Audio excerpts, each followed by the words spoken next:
Na-inquest na si Franco Mabanta para sa reklamong robbery extortion dahil sa pangingikil umano kay dating House Speaker Martin Romualdez. Itinanggi ni Mabanta ang akusasyong pangingikil at git niya na set up siya. Sabi naman ng National Bureau of Investigation, nakabase ang kanilang operasyon sa ebidensya. May unang balita si John Consulta. Nang makuha ang hudyat, pinasok ng NBI OTCD ang isang establishmento sa Pasig. Doon na aresto ang founder ng digital platform na Peanut Gallery Media Network o PGMN na si Franco Mabanta at 4 pang suspect. Bago ang pag-aresto, makikita sa surveillance video na kuha sa isang hotel sa Makati si Mabanta at kasama niyang nagpakilalang accountant.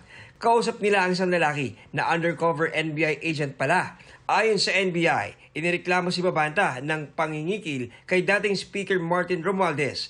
Dala ng NBI agent ang duffel bag at maleta na may lamang marked money pero hindi ito kinuha ni Mabanta. Sa halip, umalis sila at nagsabing dalhin na lang sa isang country club sa Pasig at ibigay sa 2 lalaking naka-face mask. Ayaw niyang tanggapin yung pera. Personally, explanation niya nga kasi doon sa lugar, sa hotel, so maraming CCTV. So nag-instruction sa amin na dalhin ito sa isang lugar sa Pasig at ibang tao yung magtatanggap. Pagdating sa lugar, ibinaba ng grupo ng undercover NBI agents ang 3 maleta at ang duffel bag. Laman umano ng mga maleta at bag ang 75 million pesos na kinikil umano kay Romualdez. Pinasok ang mga ito ng 2 naka-face mask sa country club at idiniretso raw sa isang kwarto kung nasaan si Mabanta. Doon na naaresto ang mga suspect. Nung una, tumanggi pa ang 2 sa mga naaresto na magbigay ng totoo nilang pangalan. Say your real name kasi gagamitin mo sa fiancé yan. Anyways, this offense is bailable. So why argue with the operatives? Diba? Para sa yun, sir. Nahirapan ka lang. You can charge you another crime offense for disobedience. Kalaunan ay ibinigay din ng mga arestado ang kanilang pagkakakilanlan. Mga kapuso, matapos nga maaresto itong mga lalaking ito, ano? Dito naman sa bandang likuran ay nakita natin dito yung mismong maleta na dala ng undercover ng NBI. So ito nga mga kapuso, kikita natin, no? Ito yung budol money, no? Na pin-prepare ng NBI at 2 maleta, 3 maleta, 1, 2, 3. Pero dito sa lugar na pinuntahan ng mga suspect, mga kapuso, kapansin-pansin na mayroong naka-ready, na mayroong 3 maleta pa. 1, 2, 3. No? At paniwala ng NBI ay ililipat dito yung pera na dapat ay... Ayon sa NBI, noong nakaraang taon pa nagsimula ang umano'y pangingikil kay Romualdez. Banta umano ng mga suspect, maglalabas sila ng expose na tutukoy umano kay Romualdez bilang utak ng korupsyon. 300 million pesos umano ang hinihinging kapalit ng mga suspect na nagpadala pa raw ng teaser ng video. Nag-demand sila ng 4 tranches consisting of 75 million per tranche. Meron deadline eh. So kung hindi masettle yun, May 5, mag-release sila ng first part 1 ng video. Pahirapan nila ang paghuli sa mga suspect dahil iba't ibang tao ang pinakakausap sa kanila at palipat-lipat din ng lugar. So nagkaroon kami ng follow-up surveillance and tailing.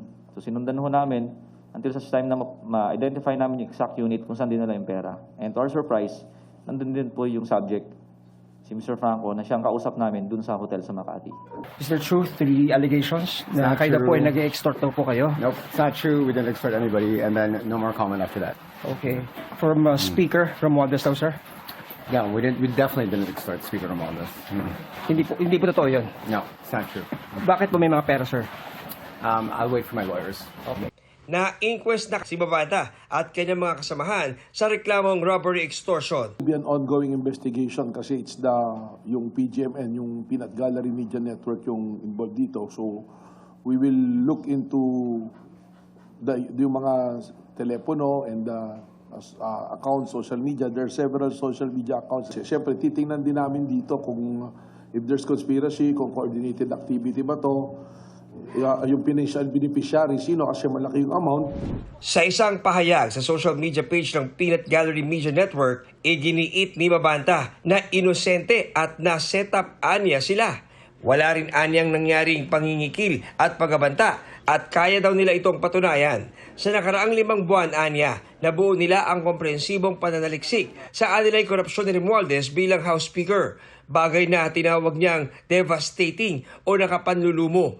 Ang video episode, naglalaman anya ng mga ebidensya at nakahandang ilabas anumang oras, kaya umano nangyari ang pag-aresto. Bago yan, may nagbabala rin umano sa kanila na nasa alanganin ang kanilang kaligtasan. Kaya may binilinan na rin umano siya na kung may mangyari sa kanila ay ilabas na ang anilay 1.5 oras na expose. Sinusubukan naming makuha ang reaksyon ni dating House Speaker Romualdez pero wala pa siyang tugon. Hindi pa rin siya naglalabas ng opisyal na pahayag. Ang NBI wala pang tugon sa aligasyong set up ang nangyari. Pero nauna lang sinabi ng direktor ng NBI na nagbabase sila sa ebidensya. We do things based on evidence, based on law. That is our mandate. Ang palasyo naman, iginita dapat ay may due process pa rin. Ang nais naman po ng Pangulo sa lahat ng pagkakataon, managot ang dapat na managot. Kung mayroon po silang dapat na panagutan, kung mayroon po silang ginawang krimen, dapat lamang po nilang itong panagutan. Pero definitely, kailangan po ng due process sa lahat ng bagay. Kilalang social media personality at political content creator si Mabanta na nagtatag ng digital media platform na PGMN noong 2024. Sa isang social media post noong 2019, sinabi niyang siya ang Chief Social Media Director ni Pangulong Bongbong Marcos noong tumakbo itong Vice Presidente noong 2016. May naunang post din siya tungkol sa shoot para sa dokumentaryong The Duterte Phenomenon noong 2018. Nang tanungin ang palasyo kaugnay ng koneksyon ni Mabanta sa Pangulo, Hindi po siya kaibigan ng Pangulo, pero siguro mas naisip ko po kung ito po ang inyong itatanong dahil ito po ay mismong pinost ni Franco Mabanta. Baka ito po ang itanong niyo kung ano po ang relasyon niya sa mga Duterte.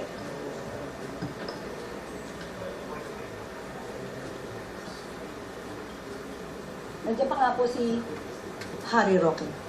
Kayo po ang magtanong sa kanya. Lalong-lalo na po, marami naman po yata siyang na-feature sa kanyang mga articles na halos ay kumakalaban sa administrasyon. ito ang unang balita. John Consulta, GMA News.